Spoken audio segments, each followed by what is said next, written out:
بسم اللہ الرحمن الرحیم والحمد للہ رب العالمین والصلاة والسلام علی سید المرسلین وعلی آلہ وصحبہ اجمعین، اما بعد۔ محترم ناظرین کرام، احکام دین کا پروگرام لے کر حاضر ہوں، آپ کے سوالوں کی جواب کتاب و سنت کی روشنی میں دے رہا ہوں۔ ہمارے سامنے ایک سوال ہے، وہ پوچھتے ہیں کہ ہم حج کرنے جا رہے ہیں۔ یہ ان کا پرانا سوال تھا، یہ ہے کہ وہ ایسے بھی پوچھ رہے ہیں کہ اگر حج کرنے کے لیے ہم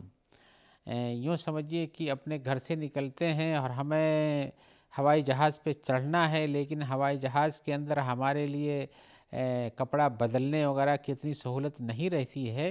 تو کیا ہم گھر سے ہی احرام کا کپڑا پہن لیں اور جائیں، اور جب میقات آ جائے تو وہاں نیت کر لیں، تو ہمارے حج میں کوئی مشکل تو نہیں ہے؟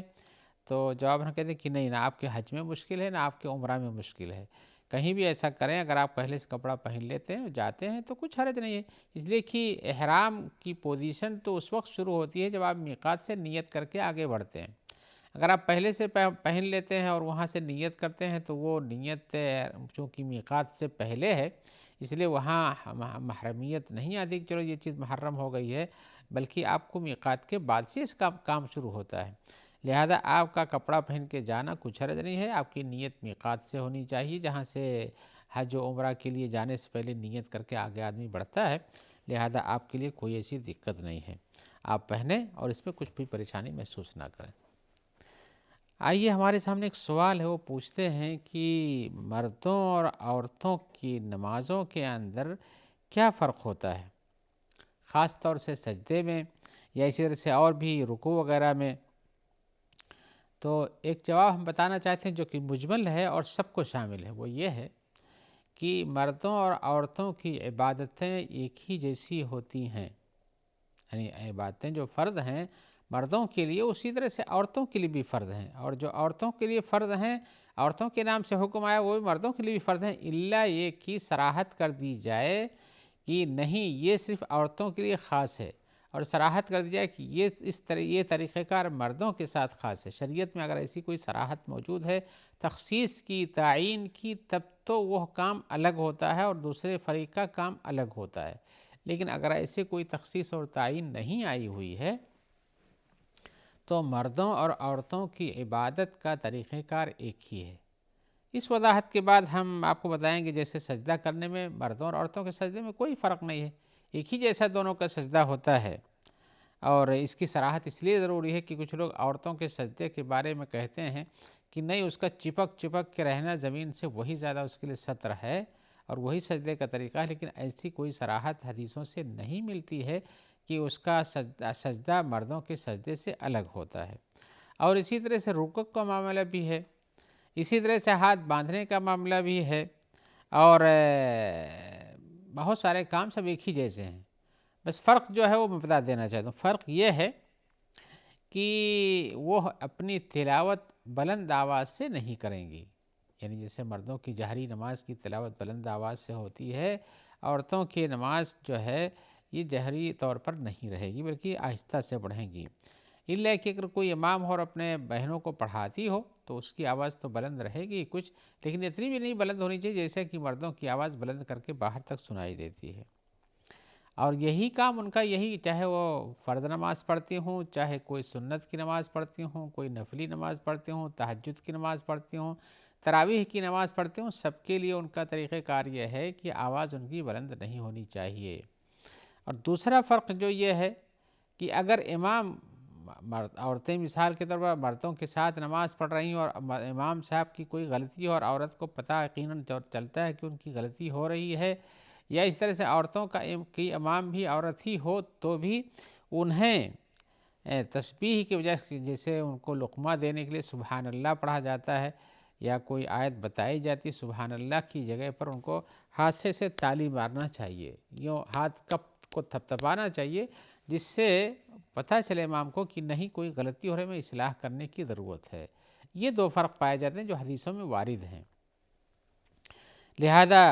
حق تو یہ ہے کہ مردوں اور عورتوں کے درمیان نماز میں کوئی فرق نہیں ہے، اور جہاں جہاں فرق کی جو بات بتائی جاتی ہے اتنے ہی کو استعمال کرنا چاہیے۔ اب مثال کے طور پر اگر مردوں کے لیے حکم آیا کہ ایسا کرو، ایسا کرو، ایسا کرو، تو مردوں عورتوں کے لیے بھی وہی حکم ہے، اور اگر عورتوں کے لیے حکم آیا اور مردوں کو روکا نہیں گیا اس سے، تو مردوں کو بھی وہ کرنا چاہیے۔ مثال کے طور میں بتانا چاہتا ہوں کہ قرآن مجید میں آیا ہے والذین یرمون المحصنات ثم لم یاتوا باربعۃ شہداء فجلدوہم 80 جلدۃ ولا تقبلوا لهم شہادۃ ابدا۔ یہ سورہ نور کی آیت نمبر 4 اور 5 میں ہے۔ اس میں بتایا گیا ہے کہ جو لوگ پاک دامن عورتوں کے اوپر تہمت لگاتے ہیں اور پھر ان کے اس غلطی پر، اس غیر پاک دامنی پر 4 گواہ نہیں پیش کر پاتے ہیں، تو ان کو 80 کوڑے مارو اور ان کی کوئی بھی گواہی کبھی قبول نہ کرو، اور یہی لوگ فاسق ہیں۔ الا الذین تابوا من بعد ذلک واصلحوا، ہاں جو لوگ اس کے بعد توبہ کر لیتے ہیں اور درست ہو جاتے ہیں، فإن اللہ غفور الرحیم، تو اللہ تعالیٰ غفور الرحیم ہے۔ آپ یہ دیکھیں گے کہ یہاں یرمون المحصنات ہے کہ پاک دامن عورتوں کے اوپر الزام اور تہمت باتیں ہیں کہ انہوں نے ایسی غلطی کی ہے، یعنی زنا کیا ہے، تو ان کے لیے پھر گواہی پیش کریں 4، تو اس وقت نہیں تو پھر ان کے اوپر کوڑے لے جائے گا۔ بتانا یہ مقصود ہے کہ یہ حکم عورتوں کے بارے میں آیا ہوا، لیکن اس کے برخلاف علماء کا اجماع ہے اس بات پر کہ اگر کوئی آدمی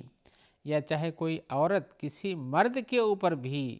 جو پاک دامن آدمی ہے، اس کے اوپر یہ تہمت لگائے کہ یہ زانی ہے، تو جب تک 4 گواہ نہ پیش کیا جائے تو اس کو بھی 80 کوڑے لگیں گے اور اس کی بھی گواہی قبول نہیں کی جائے گی۔ بتانا یہ مقصود ہے کہ یہاں حکم عورتوں کا ہے، لیکن ایسے اتہام لگانے کی شکل میں، تہمت لگانے کی شکل میں مردوں کے اوپر بھی یہ حکم، چاہے مرد ہی پر لگائے تو بھی اس کا یہ حکم چلتا ہے، علماء کا اس پر اجماع ہے۔ تو چونکہ اس میں نہیں کہا گیا ہے کہ عورتوں کے ساتھ خاص ہی ہے یہ، یعنی یہ عورتوں کا تذکرہ ہے، ایسے جہاں مردوں کا تذکرہ ہوتا ہے ان کا کوئی حکم ہوتا ہے، تو جب تک یہ نہ بتا دیا جائے کہ مردوں کے ساتھ اس میں عورتیں اس حکم میں شامل نہیں ہیں، تب تک وہ حکم مردوں اور عورتوں دونوں کے لیے ہوتا ہے۔ اس لیے کہ شریعت کا اصل یہ ہے کہ یہ عورتوں اور مردوں کے لیے برابر کے حکم میں وارد ہے۔ ایسا نہیں کہ جہاں مردوں کا لفظ آ گیا ہے، مسلمون کا یا مومنون کا یا ناس کا لفظ ہے، یا کہا گیا ضمیر خطاب مذکر استعمال کیا گیا ہے، تو اس میں عورتیں شامل نہیں ہیں۔ قرآن مجید اور رسول کے احکام میں جہاں بھی ایسے ہوں اس میں سب شامل ہیں، اور سب کے لیے حکم ہے الا کی الگ سے تخصیص کر دی جائے۔ آئیے ہمارے سامنے ایک اور سوال ہے، ہمارے بھائی پوچھتے ہیں کہ ہم نماز پڑھنے جاتے ہیں تو ہم نے یہ دیکھا ہے کہ کچھ لوگ امام صاحب کے السلام علیکم ورحمۃ اللہ کہنے کے وقت ہی، یعنی جیسے وہ شروع کرتے ہیں السلام علیکم کہتے ہیں، ابھی دوسری طرف منہ نہیں گھمائے ہوئے ہیں اور دوسرا السلام علیکم ورحمۃ اللہ نہیں کہے ہوئے ہیں، اس کے پہلے ہی وہ کھڑے ہو جاتے ہیں۔ یعنی جو لوگ مسبوق ہوتے ہیں، بتانا چاہتے ہیں کہ جو لوگ مسبوق ہوتے ہیں ہم میں سے، وہ لوگ دوسرے امام کے دوسرے سلام پھیرنے سے پہلے ہی کھڑے ہو جاتے ہیں۔ تو ان کا سوال یہ کیا ایسے لوگوں کی نماز باطل ہے؟ اور یہ آپ بھی مشاہدہ کرتے ہوں گے، اور ہو سکتا ہے کہیں اس غلطی میں ہم اور آپ خود ہی نہ پڑے ہوئے ہوں کہ امام صاحب نے جو السلام کہا ویسے ہی فوراً ہی کھڑے ہو گئے، ابھی وعلیکم السلام علیکم ورحمۃ اللہ بھی پرانے تک لوگ اسٹینڈ ہو جاتے ہیں۔ تو پوچھتے ہیں کیا ایسے لوگوں کی نماز باطل ہو جاتی ہے؟ تو جواب میں کہیں گے نہیں، نماز کے باطل ہونے کا حکم تو علماء نے اس پر نہیں لگایا ہے، لیکن حقیقت یہ ہے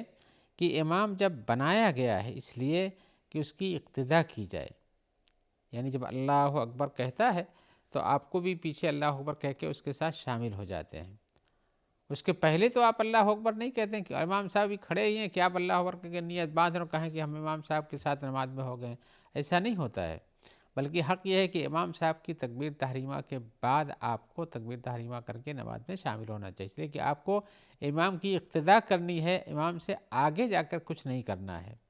ایسے ہی سلام پھیرنے میں بھی امام صاحب کے سلام پھیرنے کے بعد آپ کو سلام پھیرنا چاہیے اور اس کے پہلے نہیں پھیرنا چاہیے۔ یہاں ایک تنبیہ اور بھی کر دوں کہ ہم نے بعض بھائیوں کو دیکھا ہے، اور آپ بھی جانتے ہوں یا سنتے ہوں یا کہ کرتے بھی ہوں،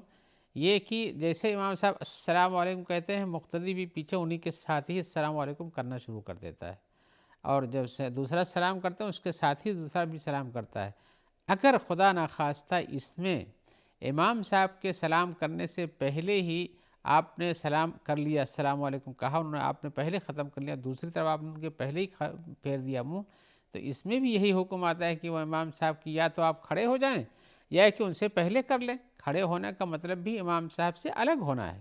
اب امام صاحب کی امامت، آپ جب کھڑے ہو اللہ اکبر کھڑے ہو گئے تو امام صاحب کی امامت سے باہر نکل گئے، اور اسی طرح سے اگر امام صاحب کے السلام علیکم کہنے سے پہلے آپ نے دوسرے السلام علیکم کہنے سے پہلے ہی آپ نے کر لیا ہے تو بھی امام صاحب کی امامت سے آپ باہر نکل گئے۔ یہ حکم دونوں میں آتا ہے، اس لیے اس کی توضیح کر دیتا ہوں کہ امام صاحب کی سلام تکبیر تحریمہ کے ساتھ آپ داخل ہوتے ہیں اور امام صاحب کے سلام پھیرنے کے ساتھ یا ان سے پہلے ہی نکل جاتے ہیں، تو پہلے نکل جانے کی شکل میں چاہے آپ کھڑے ہو جاتے ہوں اپنی چھوٹی ہوئی رکعتیں پڑھنے کے لیے، اور چاہے آپ ان کے سلام پھیرنے سے پہلے ہی دوسرے سلام سے پہلے ہی سلام پھیر لیتے ہوں، یہ دونوں شکلوں میں نماز کے باطل ہونے کا خطرہ تو ظاہر ہوتا ہے، لیکن علماء نے کہا کہ نماز باطل تو نہیں ہو جاتی لیکن نفل ہو جاتی ہے۔ یوں کہہ لیجیے کہ جو فرض آپ نے پڑھی ان کے پیچھے فرض سمجھ کر کے اگر ان کی اقتداء اول سے آخر تک آپ نے مکمل نہیں کی تو ان کی اقتداء میں یہ فرض نماز نہیں بنی، اور ایسی صورت میں ضروری یہ ہے کہ امام صاحب کے بعد ہی میں آپ کریں، اس لیے کہ امام صاحب سے سبقت لے جانے میں بڑی سخت وعید آئی ہوئی ہے۔ لہذا امام صاحب سے نماز میں جہاں سکھایا رسول اللہ صلی اللہ علیہ وسلم نے اذا کبر فکبروا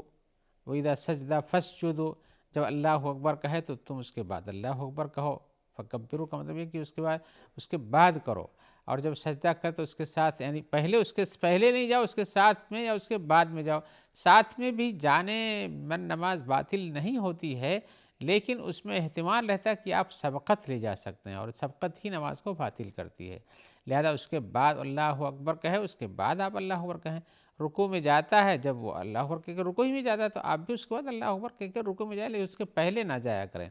یا اسی طرح سے ایک بات پر یہاں اور بھی تنبیہ کر دینا ضروری ہے، وہ یہ ہے کہ کچھ لوگ امام صاحب کے دوسری رکعت یا تیسری رکعت میں کھڑے ہونے سے پہلے ہی کھڑے ہو جاتے ہیں، یہ بھی غلطی ہے۔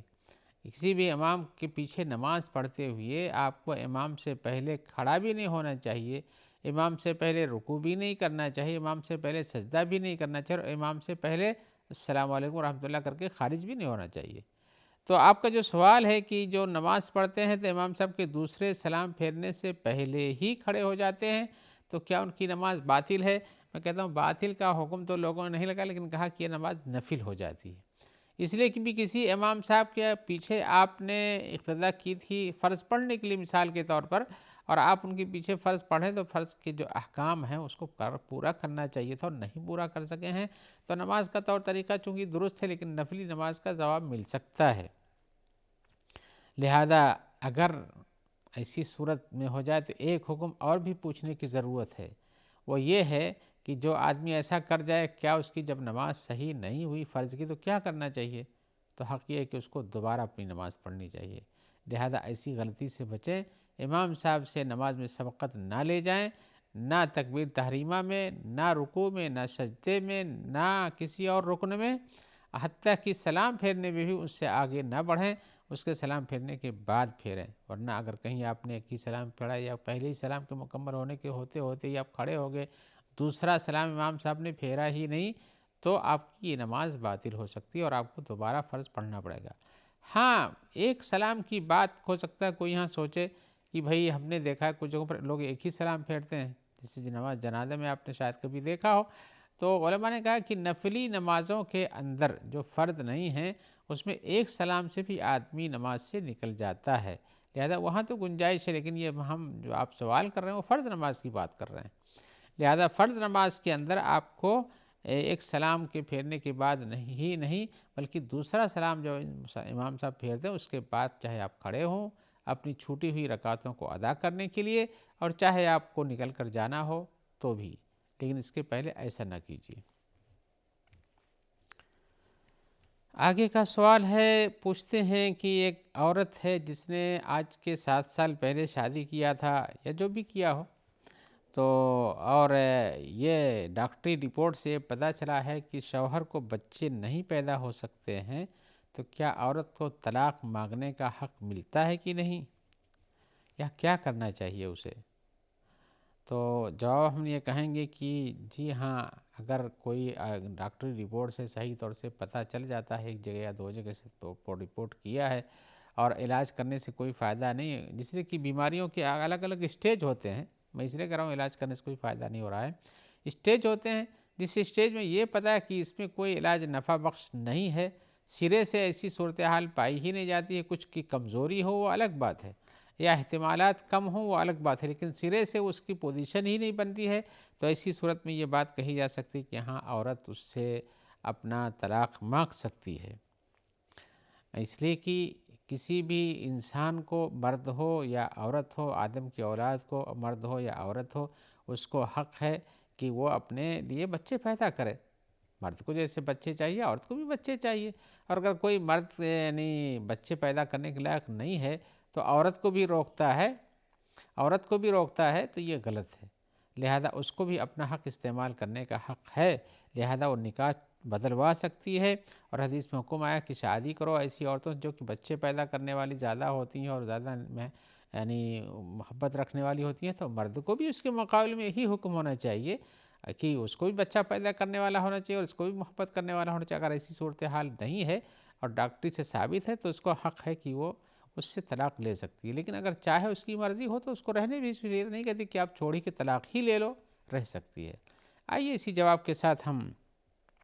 آپ سے اجازت چاہتے ہیں، یہ امید رکھتے ہو کہ انشاءاللہ جلد آپ سے ملاقات ہوگی، آپ کے سوال ہوں گے اور ہماری جانب سے ان کے حلول کتاب و سنت کی روشنی میں ہوں گے۔ جب تک کے لیے ہم دعا گو ہیں کہ اللہ تعالیٰ آپ کو خیر سے رکھے، اور جو لوگ آپ تک اس پروگرام کے پہنچانے میں مددگار ہیں اور جو ہمارے